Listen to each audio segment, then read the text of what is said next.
Okay, Assalamualaikum warahmatullahi wabarakatuh. Kita akan pelajari pada hari ini bab 6, iaitu sokongan, pergerakan dan juga pertumbuhan. Jadi tanpa buang masa, kita tengok subtopik 6.1. Yang pertama kita akan tengok mengenai jenis sokongan pada haiwan. Jadi rangka ialah sistem sokongan bagi manusia dan haiwan. Dan rangka adalah suatu struktur yang keras dan tetap dalam organisma multisel seperti manusia dan juga haiwan. Jadi terdapat tiga jenis sistem sokongan pada haiwan. Yang pertama kita ada rangka dalam, yang kedua kita ada rangka luar, yang ketiga kita ada rangka hidrostatik. Dan ini akan kita tengok ni lebih jelas, lebih detail pada rajah 6.1 ini. Okey, jadi yang pertama kita tengok rangka dalam. Ianya yang pertama sekali, dimiliki oleh semua vertebrata. Vertebrata merujuk pada haiwan yang ada tulang belakang. Terdiri daripada tulang atau rawan. Rawan ini adalah tulang yang lembut. Asas pautan bagi otot untuk menggerakkan bahagian badan. Jadi pelekatan otot berlaku pada tulang-tulang inilah. Untuk menggerakkan badan kita, maka otot akan mengecut dan menarik tulang tersebut. Jadi untuk mengembalikan semula tulang pada kedudukan asal dia, maka otot yang berlawanan dengan otot tadi pula akan mengecut dan akan mengembalikan kedudukan tulang tadi pada keadaan asal. Contoh yang diberikan di sini kita ada manusia, gajah, ikan dan juga katak. Okey, yang kedua kita ada rangka luar. Ianya dimiliki oleh kebanyakan invertebrata. Invertebrata maksudnya haiwan yang tidak ada tulang belakang. Terdiri daripada lapisan keras, kitin berlilin atau cengkerang. Jadi kitin ini dia kuat, jadi dia akan menjadi pelindung kepada organ dalaman haiwan-haiwan tersebut. Kemudian berlilin ini biasanya berfungsi untuk mengelakkan kehilangan air yang terlampau banyak lah. Okey, juga dijadikan sebagai tapak bagi pelekatan otot, dan contoh yang diberikan di sini kita ada lipan, lipas, ketam, udang, belalang dan sebagainya. Di mana kalau haiwan-haiwan ini kamu picit menggunakan jari kamu, kamu boleh rasalah bahagian luar badan dia keras. Keras menunjukkan bahawa ianya merupakan rangka dia, tulang luar dia. Kalau istilah sebelum ini dinamakan sebagai exoskeleton, tulang luar. Okey, yang ketiga kita ada rangka hidrostatik. Ianya dimiliki oleh sesetengah invertebrata yang berbadan lembut, terdiri daripada dinding berotot yang melitupi rongga badan yang berisi dengan berdalih. Dan berdalih ini mengenakan tekanan pada dinding berotot dalam semua arah, menyebabkan badan haiwan lembut menjadi tegar. Contoh diberikan di sini kita ada cacing, planaria, lintah, obo-obo dan juga tapak Sulaiman. Jadi kalau nampak bentuk badan dia bulat dan leper sebagainya disebabkan oleh tekanan dalaman yang dihasilkan oleh cecair dalaman lah, dinamakan sebagai tekanan hidrostatik. Okey, yang ketiga, sistem rangka membolehkan manusia dan kebanyakan haiwan yang bertulang belakang untuk berdiri atau bergerak. Jadi fungsi sistem rangka kita akan tengok pada rajah 6.2 ni. Yang pertama, fungsi dia adalah untuk menyokong berat badan kita. Jadi oleh kerana keseluruhan sel-sel badan kita, tisu kita, organ kita biasanya melekat pada tulang. Jadi tulang ini tugas dia menyokong berat badan. Berat yang ada pada organ dan segalanya lah. Okey, yang kedua, mengekalkan bentuk badan. Contoh kita manusia, oleh kerana rangka kita berbentuk sedemikian menyebabkan badan kita nampak macam manusia lah. Kalau tulang kita macam monyet, maka kita akan nampak seperti monyet. Sama dengan ikan. Tulang dia itu akan memegang otot-ototnya, memegang organ-organnya, maka ikan kita nampak berbentuk macam ikan. Okey, yang ketiga, tugas dia melindungi organ dalaman. Contohnya pada diri kamu, awak punya tulang rusuk tu melindungi jantung dan juga paru-paru kamu yang berada di bawah tulang rusuk kamu. Jadi itu tugas dia melindungi organ dalaman. Okey, sekarang kita tengok saiz rangka luar dengan pertumbuhan. Jadi yang pertama, kebanyakan haiwan invertebrata seperti serangga, ketam, udang karang, siput dan kerang mempunyai rangka luar yang menyokong badan dia, melindungi organ dalaman dan juga membolehkan pergerakan. Jadi yang kedua, rangka luar terdiri daripada kitin dan kalsium yang keras, tegar dan tidak boleh mengembang. Kalsium ni adalah sejenis logam sebenarnya. Okey, yang ketiga, dalam pertumbuhan sesetengah haiwan invertebrata seperti ketam, rangka luar lama digantikan dengan rangka luar baru yang lebih besar melalui proses dinamakan sebagai ekdisis, iaitu proses saling kulit, dan kita dapat lihatlah pada rajah 6.1 ini. Okay? Jadi ini menunjukkan proses pembesaran yang berlaku pada ketam ini. Okay? Kita dapat lihat sini. Untuk membesar, dia terpaksa menukar cengkerang yang baru, exoskeleton yang baru. Ini yang lama. Jadi bila dia keluar, dia tinggalkan dia punya exoskeleton lama, dan ini awak dapat lihat ni jelas ketam ini saiznya semakin besar berbanding dengan yang sebelumnya.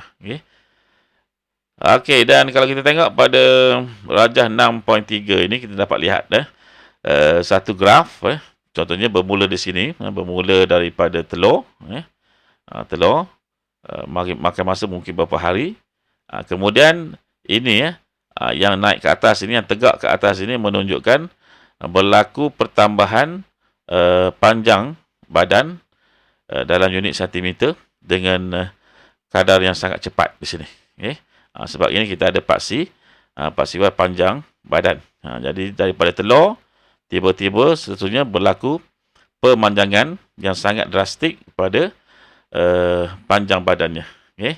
Kemudian masuk step yang pertama. Di sini menunjukkan bahawa bila masa bertambah, panjang badan tidak bertambah. Maksudnya ini disebabkan oleh rangka luar yang menyekat berlaku pertambahan pada panjang badan tersebut. Jadi untuk membesarkan badan mereka, menambah panjang badan mereka, mereka terpaksa menukar exoskeleton yang baru ataupun rangka luar yang baru.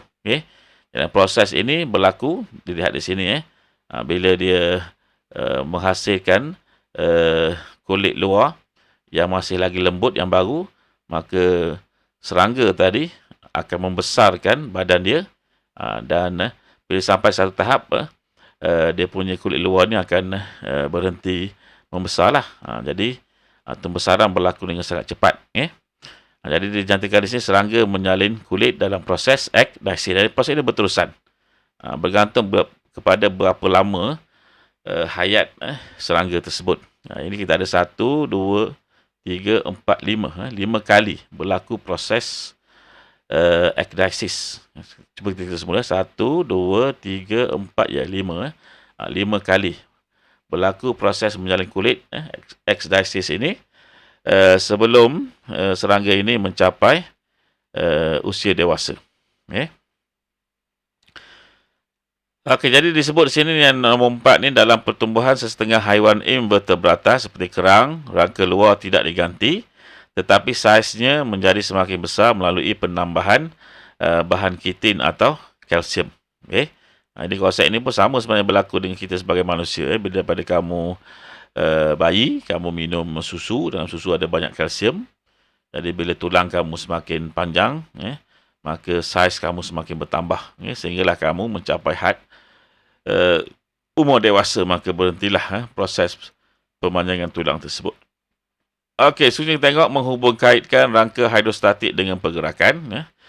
Yang pertama, haiwan invertebrata tanpa rangka luar seperti cacing tanah, lintah dan obor-obor, juga pada gambar foto 6.2 ini, mempunyai rangka hidrostatik.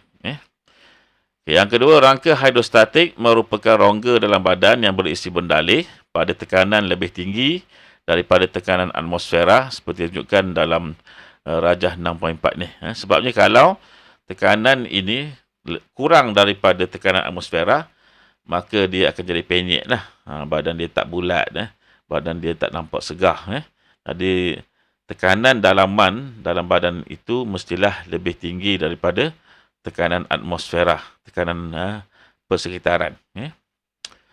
Okay, yang ketiga, bendalai dalam rongga tersebut mengenakan tekanannya terhadap dinding badan haiwan invertebrata untuk menyokong badan, melindungi organ dalaman, mengekalkan bentuk badan dan membolehkan pergerakan. Ya. Okey, yang keempat, kita tengok pada darjah 6.4 yang menunjukkan rangka hidrostatik cacing dan mekanisme pergerakan cacing tanah yang disebabkan oleh tindakan pengecutan otot lingkar dan juga otot membujur secara berantagonis. Berantagonis maksudnya secara berlawanan. Dengan bantuan struktur dinamakan sebagai keta, iaitu bulu kejur, bulu yang keras pada sisi badan dia. Jadi kita tengok, kita bermula pada yang pertama di sini. Ada tengok di sini. Yang pertama. Tapi sebelum itu kita tengok dahulu apa yang dimasukkan dengan otot lingkar. Ini merupakan otot lingkar dia. Otot lingkar ni maksudnya dia melingkari macam cincin pada badan cacing ini. Kemudian kita ada otot membujur. Maksudnya dia yang melintang daripada depan sampailah ke belakang badan cacing tersebut. Kemudian dia ada rongga badan yang berisi dengan bendalai tersebut untuk mengekalkan bentuk badan dia. Okey, dan disebut di sini yang pertama untuk bergerak ke hadapan. Yang pertama sekali bahagian hadapan cacing, badan cacing memanjang otot lingkar, mengecut dan otot membujur akan mengendur. Dan keta di bawah sini, keta lebih besar lagi keta. Ini keta, bulu kejur. Keta akan melepaskan cikaman dia.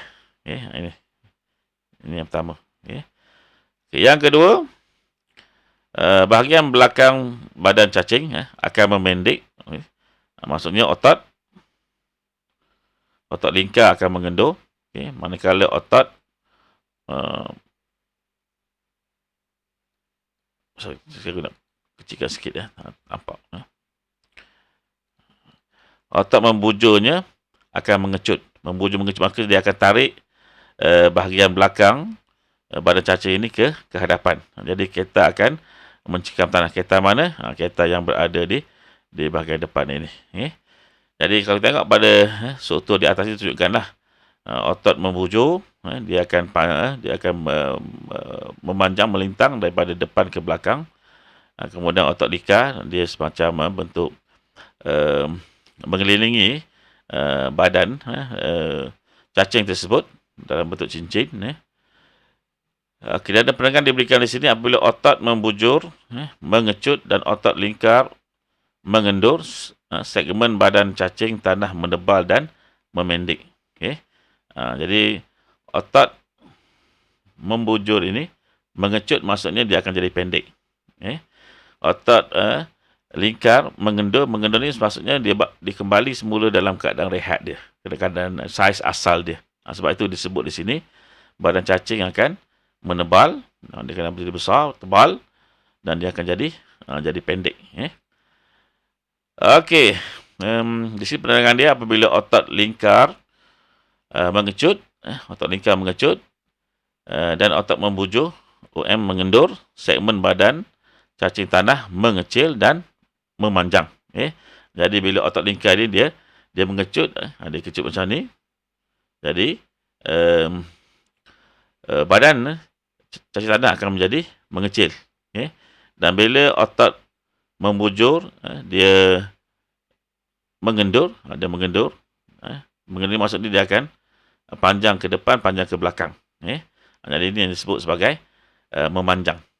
Itu dua otot yang ada pada badan cacing. Otot lingkar dan juga otot membujur. Okey, sekarang kita tengok fungsi rangka dalam haiwan. Jadi yang pertama, semua haiwan vertebrata dan manusia mempunyai rangka dalam. Yang kedua, rangka dalam terdiri daripada tulang dan rawan. Kita sebut tadi rawan ni tulang yang lembut. Rangka dalam bagi haiwan vertebrata adalah berbeza seperti yang berikut. Yang pertama, hampir semua haiwan vertebrata dan manusia terdiri daripada tulang dan rawan. Yang kedua, B, beberapa haiwan vertebrata seperti ikan hiu dan pari terdiri daripada rawan sahaja. Okey. Siapa yang pernah makan ikan pari, bila dia gigit pari tadi yang telah pun dibakar, dibuat gulai dan sebagainya, dia akan rasa seperti dia menggigit sesuatu yang rapuh. Dia bunyi krup krup krup. Itu sebenarnya gigi kamu sedang memutuskan rawan tersebut, memutuskan tulang lembut tersebut. Okey, sekarang kita tengok pada rajah 6.5 yang menunjukkan rangka bagi haiwan vertebrata yang berlainan. Jadi rangka dalam bagi yang kita tengok sini, haiwan vertebrata darat adalah besar, tegar dan kuat untuk menyokong berat badan haiwan. Jadi bila kita berada di darat, kita tulang kita terpaksa menampung keseluruhan berat badan kita sebab tidak ada elemen persekitaran yang membantu untuk menampung berat badan kita. Tapi untuk haiwan vertebrata akuatik, disebut sini rangka adalah lebih kecil dan lemah dengan sebabnya sebahagian berat badan disokong oleh daya apungan air. Jadi air ini dia ada satu daya dinamakan sebagai daya tujah, yang mana dia akan menolak badan kita ke atas, ke arah permukaan air. Maka ini yang disebut sebagai sebahagian berat badan kita akan disokong oleh daya apungan air tersebut. Okey, kemudian untuk burung, rangka dalam bagi burung adalah ringan untuk memudahkan penerbangan. Jadi konsep penerbangan ini untuk mudah terbang mestilah ringan. Jadi burung ini Allah jadikan tulang dia berongga. Jadi bila berongga, dia dapat kurangkan jisim tulang dia, maka dia dapat kurangkan berat dia. Maka ini memudahkan untuk burung terbang. Okey, yang keempat, rangka dalam penerangan dia. Rangka dalam bagi haiwan darat adalah besar, tegar dan kuat sepadan dengan saiz badan haiwan tersebut. Hal ini kerana berat badan haiwan darat disokong sepenuhnya oleh rangka dalam, terutamanya oleh lengkungan pectoral dan juga lengkungan pelvis. Lengkungan pectoral ada pada bahagian hadapan, anggota hadapan dipanggil tangan kita sebagainya. Lengkungan pelvis pada bahagian bawah kita lah, termasuk kaki. Yang kelima, rangka dalam haiwan akuatik adalah kecil berbanding dengan saiz badan haiwan tersebut. Oleh kerana berat badan haiwan akuatik disokong oleh daya apungan air, maka lengkungan pectoral dan lengkungan pelvis haiwan akuatik adalah lemah dan kecil. Okey, dan penerangan yang keenam, burung pula mempunyai rangka dalam yang terdiri daripada tulang-tulang kecil yang ringan dan berongga untuk memudahkan burung terbang. Dari struktur tulang burung lain yang beradaptasi untuk terbang seperti tulang sternum ataupun tulang dada yang pipih dan luas berfungsi sebagai perlekatan otot untuk penerbangan. Jadi kes untuk burung ni, otot yang paling besar pada badan burung adalah pada bahagian dada dia. Kerana bahagian dada ini, otot dada ini tugas dia untuk menggerakkan sayap dia ke atas dan ke bawah. Jadi oleh kerana itu, pada dada ni ada otot yang besar, melekatnya otot yang besar, yang tugas dia menggerakkan sayap burung. Jadi kita berhenti dulu di sini. Nanti kita akan sambung dengan sistem rangka manusia.